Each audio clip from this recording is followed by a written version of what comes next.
ಮೊದಲಿಗೆ ನಾವು ಗುರುವಂದನೆಯನ್ನ ಮಾಡೋಣ. ಗುರುರ್ ಬ್ರಹ್ಮ ಗುರುರ್ ವಿಷ್ಣು ಗುರುರ್ ದೇವೋ ಮಹೇಶ್ವರಃ ಗುರು ಸಾಕ್ಷಾತ್ ಪರಬ್ರಹ್ಮ ತಸ್ಮೈ ಶ್ರೀ ಗುರುವೇ ನಮಃ. ತಸ್ಮೈ ಶ್ರೀ ಗುರುವೇ ನಮಃ. ತಸ್ಮೈ ಶ್ರೀ ಗುರುವೇ ನಮಃ. ರೇಖಿ ಮಾತೆಗೆ ಧನ್ಯವಾದಗಳು. ಬ್ರಹ್ಮ ವಿಷ್ಣು ಮಹೇಶ್ವರರಿಗೆ ಧನ್ಯವಾದಗಳು. ನವ ದುರ್ಗೆಯರಿಗೆ ಧನ್ಯವಾದಗಳು. ನಿಮ್ಮ ತಂದೆ ತಾಯಿಯರಿಗೆ ಧನ್ಯವಾದಗಳು. ನಿಮ್ಮ ಪರಿವಾರದವರಿಗೆ ಧನ್ಯವಾದಗಳು. ನಿಮ್ಮ ಕುಲದೇವರುಗಳಿಗೆ ಧನ್ಯವಾದಗಳು. ಧರ್ಮ ಋಷಿಗಳಿಗೆ ಧನ್ಯವಾದಗಳು. ಎಲ್ಲ ಗುರುಗಳಿಗೆ ಸದ್ಗುರುಗಳಿಗೆ ಧನ್ಯವಾದಗಳು. ಬ್ರಹ್ಮಾಂಡದಲ್ಲಿರುವಂತಹ ದಿವ್ಯ ಶಕ್ತಿಗಳಿಗೆ ಹಾಗೂ ನಮ್ಮ ಹೆಗಲ ಮೇಲೆ ಇರುವಂತಹ ದಿವ್ಯ ಶಕ್ತಿಗಳಿಗೆ ಧನ್ಯವಾದಗಳು. ಅವರೆಲ್ಲರ ಆಶೀರ್ವಾದ, ಕರುಣೆ, ಕೃಪೆ ಸದಾ ಯಾವಾಗ್ಲೂ ನಮ್ಮೆಲ್ಲರ ಮೇಲೆ ಹೀಗೆ ಇರ್ಲಿ ಅಂತೇಳಿ ನಾವು ಪ್ರಾರ್ಥನೆಯನ್ನ ಮಾಡ್ಕೊಳ್ಳೋಣ.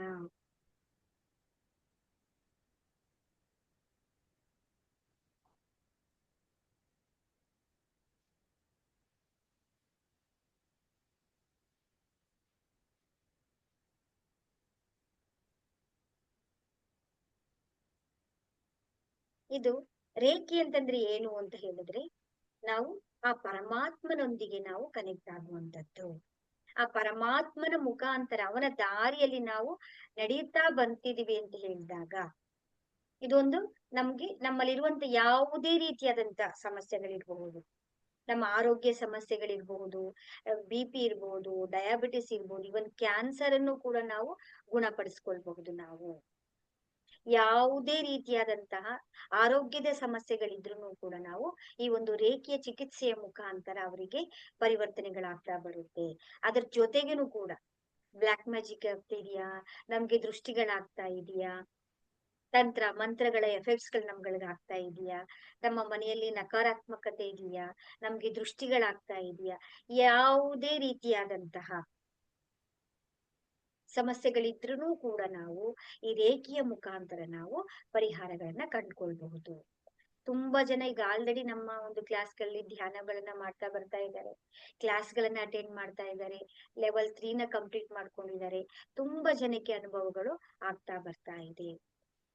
ರೇಖೆ ಅಂತಂದ್ರೆ ಏನು ಅಂದ್ರೆ ಆ ಪರಮಾತ್ಮನನ್ನ ನಾವು ಕಾಣುವುದು. ಆ ಪರಮಾತ್ಮನ ಮುಂದೆ ನಾವು ನಿಂತ್ಕೊಂಡಾಗ, ಆ ಪರಮಾತ್ಮನ ಅನುಗ್ರಹ ಸಿಕ್ಕಿದಾಗ, ಆ ಪರಮಾತ್ಮನ ಮುಂದೆ ಯಾವ ಸಮಸ್ಯೆಗಳು ಪರಿಹಾರ ಆಗೋದಿಲ್ಲ, ಏನ್ ಆಗಲ್ಲ ಅಂತ ಹುಡುಕ್ಬೇಕಾಗುತ್ತೆ ನಾವು. ರೇಖೆ ಅನ್ನೋದೇನು ಅಂದ್ರೆ ಒಂದು ನೆಪ ಅಷ್ಟೇ. ಅದ್ರ ಮುಖಾಂತರ ನಾವು ಇಷ್ಟು ದಿನ ನಾವು ಏನು ಆ ಪರಮಾತ್ಮನ ಹುಡ್ಕೊಂಡ್ ಬರ್ತಾ ಇದೀವಲ್ಲ, ಅದರೊಂದು ಕಾಣುವ ಒಂದು ನಮ್ಗೆ ದಾರಿನೇ ನಮ್ಗೆ ರೇಖೆ ಅಂತ ಹೇಳಿ ನಾವು ಕರಿತೀವಿ.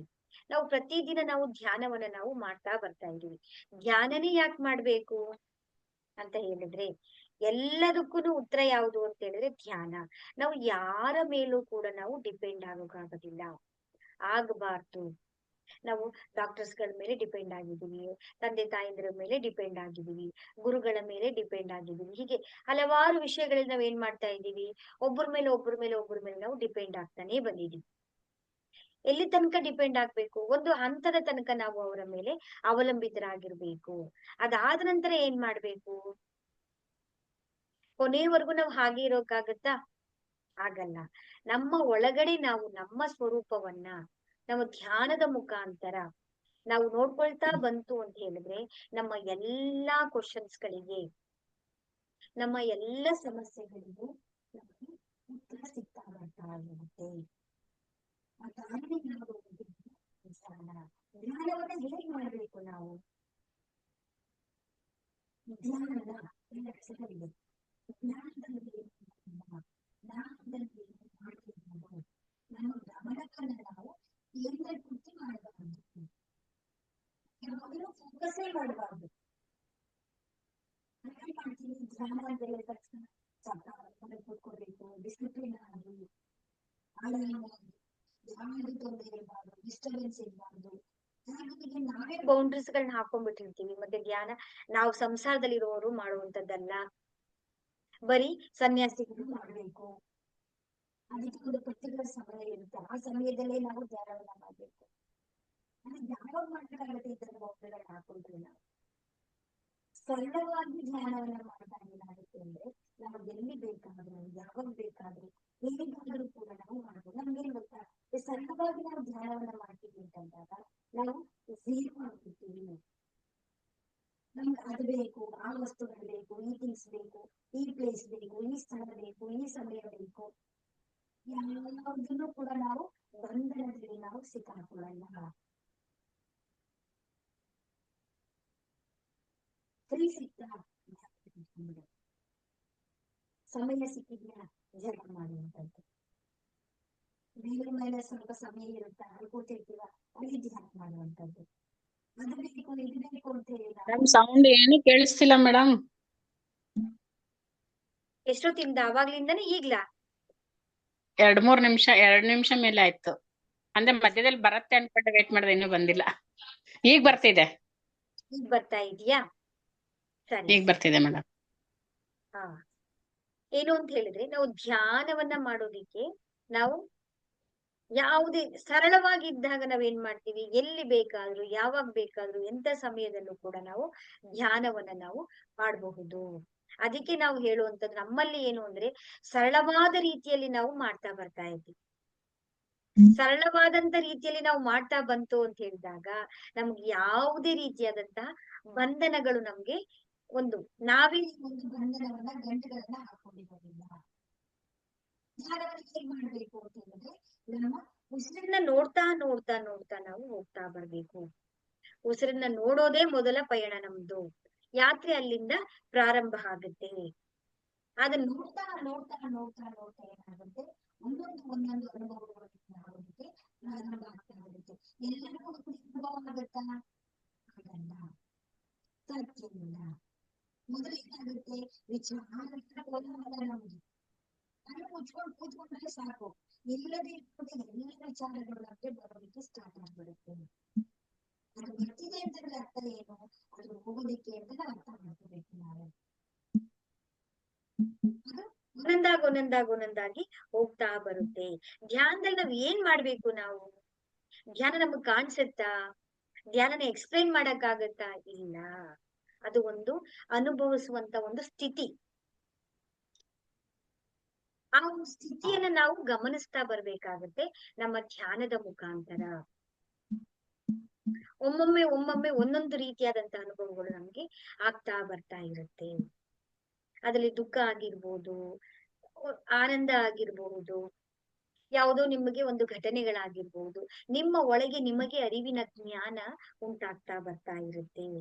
ಕೆಲವರಿಗೆ ವೈಬ್ರೇಷನ್ ಆಗುತ್ತೆ, ಹೀಟ್ ಆಗುತ್ತೆ, ಕೆಲವೊಮ್ಮೆ ಮಾತಾಡಕ್ಕೂ ಆಗಲ್ಲ ಧ್ಯಾನದಲ್ಲಿ. ಆ ರೀತಿಯಾದಂತ ಸ್ಥಿತಿಯನ್ನು ನಾವು ತಲುಪ್ತಾ ಬರ್ತಾ ಇರ್ತೀವಿ ನಾವು.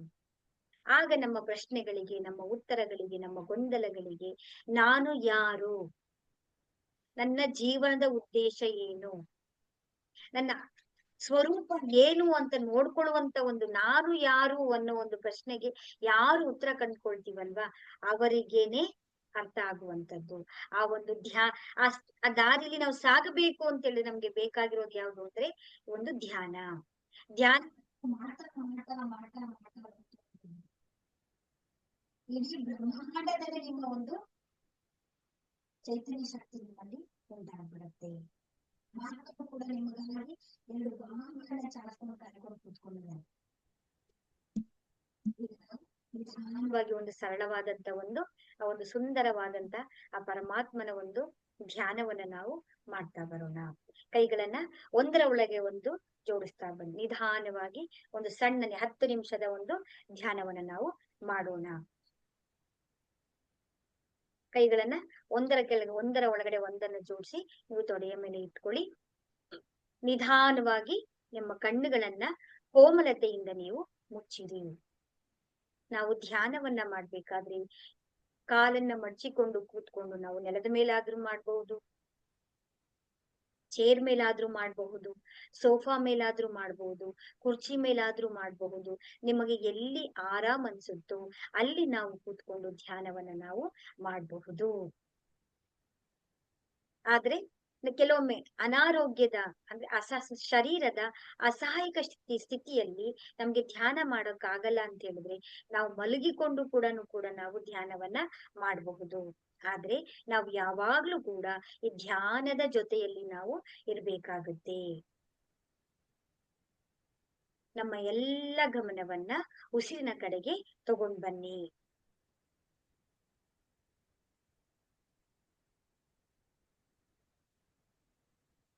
ನಿಧಾನವಾಗಿ ಉಸಿರನ್ನ ಒಳಗಡೆ ತಗೊಳ್ಳಿ. ನಿಧಾನವಾಗಿ ಉಸಿರನ್ನ ಹೊರಗೆ ಬಿಡಿ.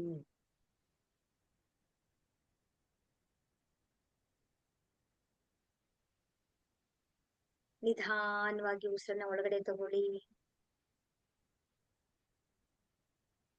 ನಿಧಾನವಾಗಿ ಉಸಿರನ್ನ ಹೊರಗೆ ಬಿಡಿ.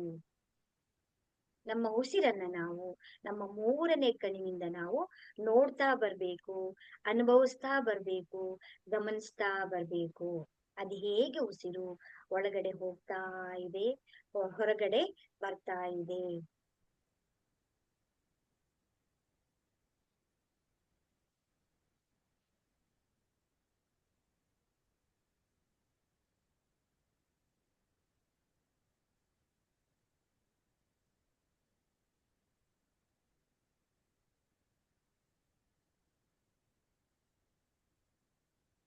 ತಣ್ಣನೆ ಉಸಿರು ಒಳಗಡೆ ಬರ್ತಾ ಇದೆ. ಬೆಚ್ಚನೆಯ ಉಸಿರು ಹೊರಗಡೆ ಹೋಗ್ತಾ ಇದೆ.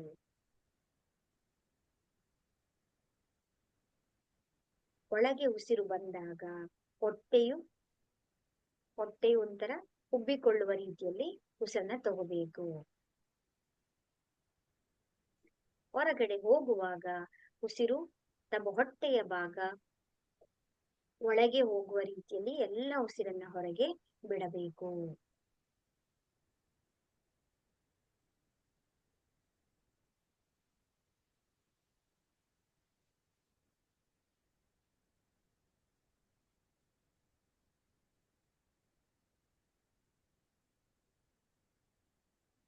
ಒಳಗೆ ಬಂದಂತ ಉಸಿರನ್ನ ಹಾಗೆ ನಮ್ಮ ನಾಭಿಯ ಚಕ್ರದಲ್ಲಿ ಹೊಟ್ಟೆಯಲ್ಲಿ ಹಾಗೆ ಅದನ್ನ ಹಾಗೆ ಹಿಡಿದಿಟ್ಕೊಳ್ಳಿ. 1 ನಿಮಿಷ ನಿಮಗೆ ಎಷ್ಟು ಸಾಧ್ಯವೋ ಅಷ್ಟು ಕಾಲ ಹಾಗೆ ಹಿಡಿದಿಟ್ಕೊಳ್ಳಿ. ಹಾಗೆ ನಿಧಾನವಾಗಿ ಉಸಿರನ್ನ ಹೊರಗೆ ಬಿಡಿ.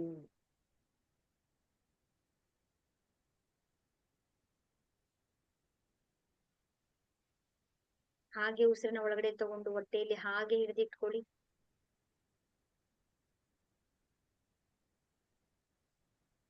ನಿಧಾನವಾಗಿ ಉಸಿರನ್ನ ಹೊರಗೆ ಬಿಡಿ. ಈಗ ನಾವು ಯಾವುದೇ ಪ್ರಯತ್ನವನ್ನ ಮಾಡಬಾರ್ದು. ಉಸಿರು ಸಹಜವಾಗಿ ತನಗೆ ತಾನೇ ಉಸಿರು ಒಳಗಡೆ ಬರ್ತಾ ಇದೆ, ತನಗೆ ತಾನೇ ಉಸಿರು ಹೊರಗಡೆ ಹೋಗ್ತಾ ಇದೆ.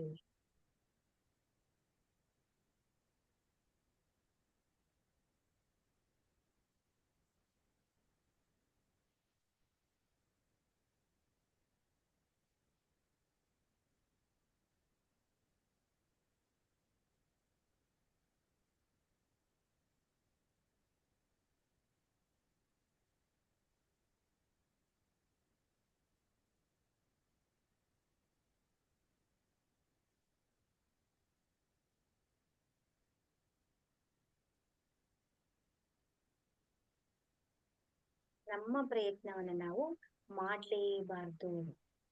ನಮ್ಮ ಮೂಗಿನ ತುದಿಯಲ್ಲಿ ಬೆಚ್ಚನೆಯ ಉಸಿರು ಒಳಗಡೆ ಬರ್ತಾ ಇದೆ, ಹೊರಗಡೆ ಹೋಗ್ತಾ ಇದೆ. ಒಳಗಡೆ ಬರ್ತಾ ಇದೆ, ಒಳಗಡೆ ಹೊರಗಡೆ ಹೋಗ್ತಾ ಇದೆ. ಒಳಗಡೆ ಬರ್ತಾ ಇದೆ, ಹೊರಗಡೆ ಹೋಗ್ತಾ ಇದೆ. ನಾವು ಎಫರ್ಟ್ ಅನ್ನ ಹಾಕಬಾರ್ದು. ನಮ್ಮ ಶರೀರವೆಲ್ಲವೂ ಕೂಡ ವಿಶ್ರಾಂತಿ ಸ್ಥಿತಿಯಲ್ಲಿ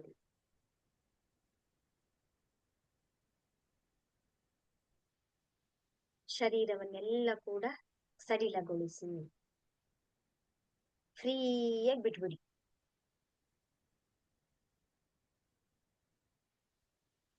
ತೊಡೆ ಎಲ್ಲಾನು ಫ್ರೀ ಬಿಟ್ಬಿಡಿ. ಕಾಲುಗಳೆಲ್ಲವನ್ನು ಕೂಡ ಸಡಿಲವಾಗಿ ಬಿಟ್ಬಿಡಿ. ಹೊಟ್ಟೆಯ ಭಾಗ ಎಲ್ಲವನ್ನು ಸಡಿಲವಾಗಿ ಬಿಟ್ಬಿಡಿ.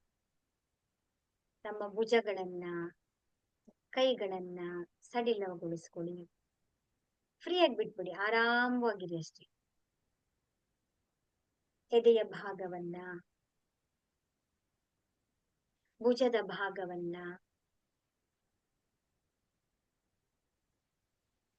ಕತ್ತಿನ ಭಾಗವನ್ನ, ನಮ್ಮ ಗಲ್ಲವನ್ನ, ನಮ್ಮ ಕೆನ್ನೆಯನ್ನ, ನಮ್ಮ ಹಣೆಯನ್ನ, ನಮ್ಮ ಶಿರಭಾಗವನ್ನ, ನಮ್ಮ ಬೆನ್ನು ಮೂಳೆಯನ್ನ ಎಲ್ಲವನ್ನು ಕೂಡ ನೀವು ಸಡಿಲವಾಗಿ ಬಿಟ್ಬಿಡಿ.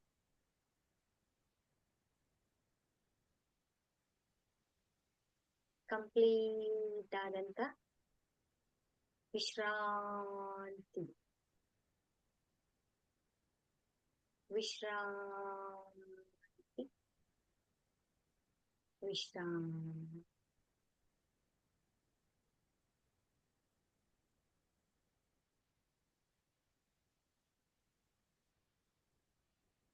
ಒಳಗೆ ಬರುವಂತಹ ಉಸಿರು ನಿಧಾನವಾಗಿ ನಮ್ಮ ಸಹಸ್ರಾರ ಚಕ್ರವನ್ನೆಲ್ಲ ಕೂಡ ಆ ಪರಮಾತ್ಮನ ದಿವ್ಯ ಚೈತನ್ಯದಿಂದ ತುಂಬಿ ಹೋಗಿದೆ. ನಮ್ಮ ತಲೆಯ ಮೇಲೆ ನಮ್ಮ ಗಮನವನ್ನ ತಗೊಂಬಂದಿಟ್ಕೊಳ್ಳೋಣ. ನಮ್ಮ ಶಿರದ ತುದಿಯ ಭಾಗವನ್ನು ನಾವು ಗಮನಿಸ್ತಾ ಬರೋಣ. ಹಾಗೆ ಮೇಲೆ ನೋಡ್ತಾ ನೋಡ್ತಾ ನೋಡ್ತಾ ಬ್ರಹ್ಮಾಂಡದಿಂದ ಆ ಪರಮಾತ್ಮನ ದಿವ್ಯ ಚೈತನ್ಯದ ಪ್ರಕಾಶ, ಶವರಲ್ಲಿ ನಾವು ಹೇಗೆ ಸ್ನಾನ ಮಾಡಿದಾಗ ಆ ಹನಿ ಹನಿ ಹನಿಯಾಗಿ ಬರ್ತಾ ಇರುತ್ತೋ ಹಾಗೆ ಆ ಪರಮಾತ್ಮನ ದಿವ್ಯ ಪ್ರಕಾಶ, ಬೆಳಕು, ಪ್ರಕಾಶವಾದಂತಹ ಬೆಳಕು ನಮ್ಮ ಶರೀರವನ್ನೆಲ್ಲವನ್ನು ಕೂಡ ಆವರಿಸ್ಕೊಳ್ತಾ ಬರ್ತಾ ಇದೆ.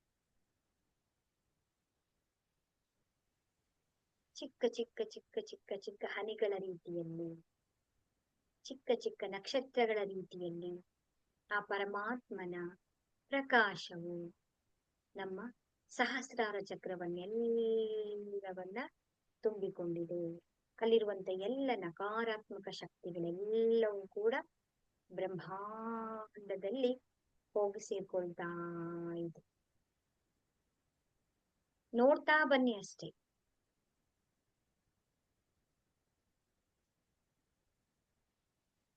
ಆ ಪರಮಾತ್ಮನ ಪ್ರಕಾಶವು ಹರಡುತ್ತಾ ಹರಡುತ್ತಾ ಹರಡುತ್ತಾ ನಮ್ಮ ಹಣೆಯ ಚಕ್ರವನ್ನ ಪೂರ್ತಿಯಾಗಿ ಹನಿ ಹನಿ ಹನಿ ಹನಿಯಾಗಿ ನಕ್ಷತ್ರಗಳ ರೀತಿಯಲ್ಲಿ ಮಳೆಯ ಸುರಿಯುತ್ತಲ್ಲ ಆ ರೀತಿಯಲ್ಲಿ ಆವರಿಸ್ಕೊಳ್ತಾ ಬರ್ತಾ ಇದೆ. ಅಲ್ಲಿರುವಂತ ಎಲ್ಲ ನಕಾರಾತ್ಮಕ ಶಕ್ತಿಗಳೆಲ್ಲವೂ ಕೂಡ ಬ್ರಹ್ಮಾಂಡದಲ್ಲಿ ವಿಲೀನ ಆಗ್ತಾ ಇದೆ. ಹಾಗೆ ಮುಂದೆ ಸಾಗುತ್ತಾ ಸಾಗುತ್ತಾ ಆ ಪ್ರಕಾಶವು, ದಿವ್ಯಮಯವಾದಂತ ಶಕ್ತಿಯು ನಮ್ಮ ಗಂಟಲಿನ ಚಕ್ರವನ್ನ ತುಂಬಿಕೊಂಡಿದೆ. ಅಲ್ಲಿರುವಂತ ಎಲ್ಲ ನಕಾರಾತ್ಮಕ ಶಕ್ತಿಗಳೆಲ್ಲವೂ ಕೂಡ ಕಪ್ಪು ಕಪ್ಪು ಕಪ್ಪು ಕಪ್ಪು ಬಣ್ಣದಲ್ಲಿ ಬ್ರಹ್ಮಾಂಡದಲ್ಲಿ ವಿಲೀನ ಆಗ್ತಾ ಇದೆ. ಕೆಲವರಿಗೆ ಪರಮಾತ್ಮನೇ ಬಂದು ಆಶೀರ್ವಾದ ಮಾಡ್ತಾ ಇರುವ ರೀತಿಯಲ್ಲಿ ಕಾಣ್ತಾ ಇದೆ. ಕೆಲವರಿಗೆ ಬೆಳಕಿನ ರೂಪದಲ್ಲಿ ಬಂದು ಶರೀರವನ್ನೆಲ್ಲ ಕೂಡ ಬೆಳಕಿನಮಯವಾಗಿ ತುಂಬ ಹೋಗ್ತಾ ಇದೆ. ಕೆಲವರಿಗೆ ವೈಬ್ರೇಷನ್ ಆಗ್ತಾ ಇದೆ. ಹಾಗೆ ಈ ಪ್ರಕಾಶವು ಮುಂದೆ ಸಾಗುತ್ತಾ ಸಾಗುತ್ತಾ ಸಾಗುತ್ತಾ ನಮ್ಮ ಹೃದಯ ಚಕ್ರವನ್ನೆಲ್ಲವನ್ನ ಕೂಡ ತುಂಬಿಕೊಂಡಿದೆ. ಎಲ್ಲೆಲ್ಲೂ ಪ್ರಕಾಶ ಪ್ರಕಾಶ ಪ್ರಕಾಶ. ಎಂತ ಆನಂದದ ಸ್ಥಿತಿ ಅಂತ ಹೇಳಿದ್ರೆ ತುಂಬಾ ಖುಷಿ ಆಗ್ತಾ ಇದೆ ನಮ್ಗೆ. ಈ ಒಂದು ಬೆಳಕು, ಆ ಪ್ರಕಾಶವು ಹಾಗೆ ಮುಂದೆ ಸಾಗುತ್ತಾ ಸಾಗುತ್ತಾ ಸಾಗುತ್ತಾ ನಮ್ಮ ನಾಭಿಯ ಭಾಗವನ್ನ, ಹೊಟ್ಟೆಯ ಭಾಗವನ್ನ ಸಂಪೂರ್ಣವಾಗಿ ತುಂಬಿ ಹೋಗಿದೆ.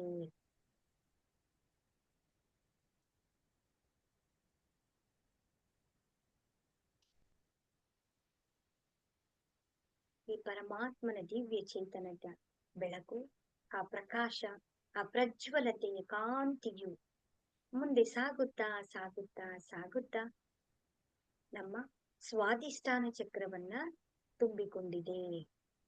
ಸ್ವಾದಿಷ್ಠಾನ ಚಕ್ರವೆಲ್ಲವೂ ಕೂಡ ಪ್ರಕಾಶತೆಯಿಂದ ತುಂಬಿಕೊಂಡಿದೆ. ಈ ಪ್ರಕಾಶವು ಹಾಗೆ ಮುಂದೆ ಸಾಗುತ್ತಾ ಸಾಗುತ್ತಾ ಸಾಗುತ್ತಾ ನಮ್ಮ ಮೂಲಾಧಾರ ಚಕ್ರವನ್ನ ತುಂಬಿಕೊಂಡಿದೆ. ಮೂಲಾಧಾರ ಚಕ್ರದಿಂದ ನಮ್ಮ ತೊಡೆಗಳಲ್ಲಿ, ಮಂಡಿಗಳಲ್ಲಿ, ಮೊಣಕಾಲಿನಲ್ಲಿ, ಪಾದದಲ್ಲಿ, ಬೆರಳುಗಳಲ್ಲಿ ಎಲ್ಲಾ ಕಡೆನೂ ಕೂಡ ಪ್ರಕಾಶ ಪ್ರಕಾಶ ಪ್ರಕಾಶ. ಕಾಮನ ಬಿಲ್ಲಿನ ರೀತಿಯಲ್ಲಿ ಒಂದು ಸರ್ಕಲ್ ಆಗಿ, ಒಂದು ವೃತ್ತಾಕಾರದಲ್ಲಿ ಆ ಪರಮಾತ್ಮನ ದಿವ್ಯ ಚೈತನ್ಯದ ಬೆಳಕಿನ ಒಳಗಡೆ ನಾವು ಕೂತ್ಕೊಂಡಿದ್ದೇವೆ.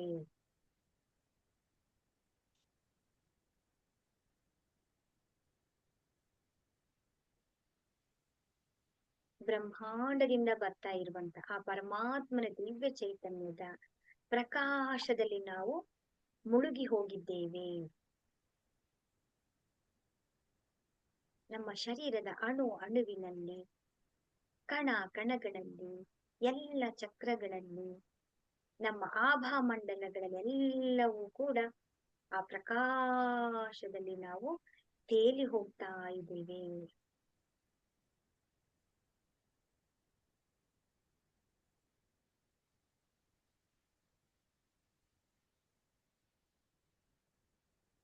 ಎಂತ ಪ್ರಕಾಶದ ಬೆಳಕು ಅಂತ ಹೇಳಿದ್ರೆ ನಮ್ ಕಣ್ಣುಗಳಿಂದ ನಾವು ನೋಡೋದಿಕ್ಕೆ ಸಾಧ್ಯ ಆಗ್ತಾ ಇಲ್ಲ. ಅಂತಹ ಪ್ರಖರವಾದಂತ ಬೆಳಕಿನಲ್ಲಿ ನಾವು ಮುಳುಗಿ ಹೋಗಿದ್ದೇವೆ.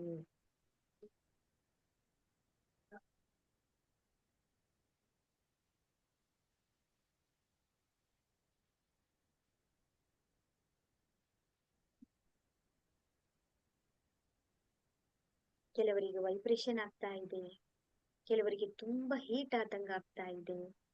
ಇದೆಲ್ಲವೂ ಕೂಡ ಒಂದು ಧ್ಯಾನದ ಸ್ಥಿತಿ.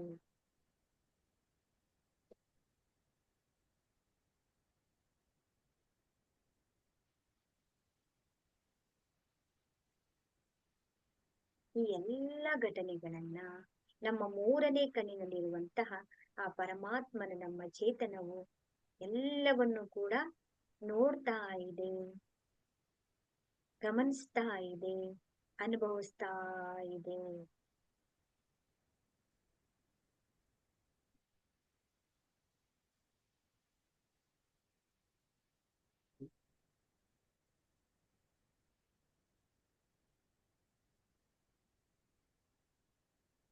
ಕೆಲವರಿಗೆ ಅವರ ಕುಲದೇವರುಗಳಾಗಿರಬಹುದು, ಇಷ್ಟ ದೇವರುಗಳಾಗಿರಬಹುದು, ತಂದೆ ತಾಯಿಯ ರೂಪದಲ್ಲಾಗಿರಬಹುದು, ಗುರುಗಳ ರೀತಿಯಲ್ಲಿಯೂ ಕೂಡ ಕೆಲವರಿಗೆ ಕಾಣಿಸ್ತಾ ಇದೆ. ಮಾತಾಡ್ಕೊಳ್ಳಿ, ಆಶೀರ್ವಾದವನ್ನ ಪಡ್ಕೊಳ್ಳಿ.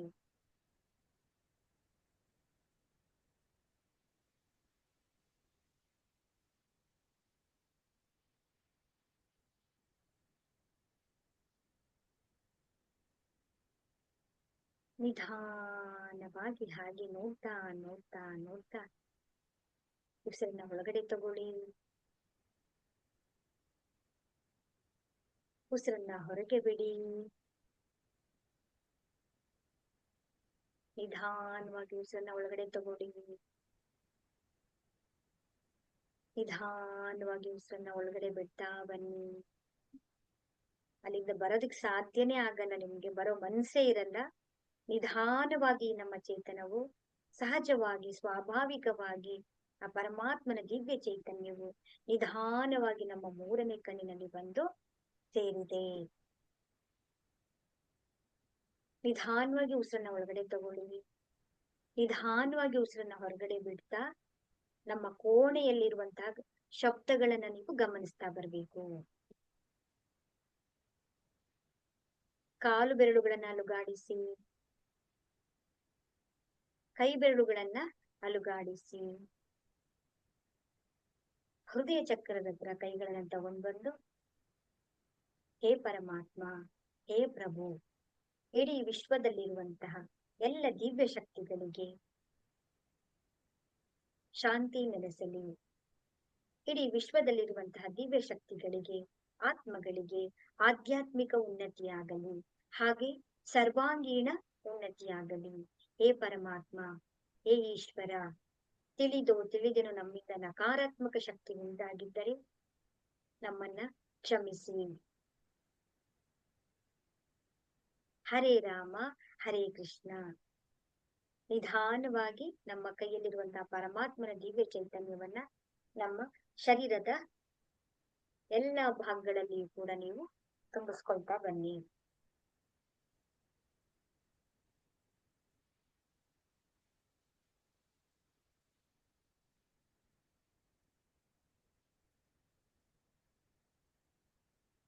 ನಿಮ್ಮ ಅನುಭವನ ಶೇರ್ ಮಾಡ್ಬೇಕೀಗ ನಮ್ಗೆ ಯಾರಾದ್ರೂ.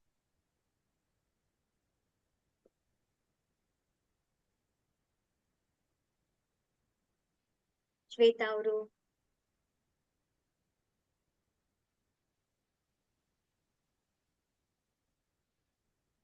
ಸಿದ್ರಾಜ್ ಅವರು, ವಿಘ್ನಮ್ಮ ಅವರು. ಮೇಡಮ್ ನನಗೆ ನಮ್ ಕುಲದೇವ್ರು ಮುಂದೆ ಬಂದಂಗ ಆಗಿತ್ತು ಮೇಡಮ್. ಓ ಸೂಪರ್ ಸೂಪರ್. ನೋಡಿ, ನಮ್ಮದೇನು ಪ್ರಯತ್ನ ಇಲ್ಲ ಇಲ್ಲಿ. ನಿಮ್ಗೆ ಏನ್ ಕಾಣಿಸುತ್ತೆ ಅದನ್ನ ನಾವು ನಿಮ್ಗೆ ಏನ್ ಅನುಗ್ರಹ ಆಗುತ್ತೋ, ನಿಮ್ ಒಳಗಡೆ ಏನಿರುತ್ತೋ ಅದನ್ನ ನಾವು ನಿಮ್ಗೆ ಧ್ಯಾನದಲ್ಲಿ ಹೇಳ್ತಾ ಬರ್ತೀವಿ. ನೋಡಿ, ಅದೇ ಮೇಡಮ್, ಅವರು ಹೊರಗಡೆಯಿಂದ ನನ್ನ ಒಳಗಡೆಯಿಂದ ನಾನೇ ಒಳಗಡೆ ಇದ್ದೀನಿ, ನನ್ನ ಆತ್ಮನೇ ನಾನೇ ಅಂತ ಹೇಳ್ತಿದ್ದಾರೆ ಮೇಡಮ್. ಅಂದ್ರೆ ನಾನೇ ಕುಲದೇವರು ಅಂತ, ನನ್ನಲ್ಲಿರೋದ್ ಕುಲದೇವರು ಆತ್ಮ ಹೊರಗಡೆ ಬಂದು ನೀನೇ ನಾನು ಅಂತ ಹೇಳಿ ನಿಮ್ಗೆ ಆಶೀರ್ವಾದವನ್ನ ಮಾಡಿದ್ದಾರೆ. ಒಳ್ಳೇದು ಒಳ್ಳೇದು. Thank you madam. ಒಂದು ಅದ್ಭುತವಾದಂತ ಅನುಭವ. Super super.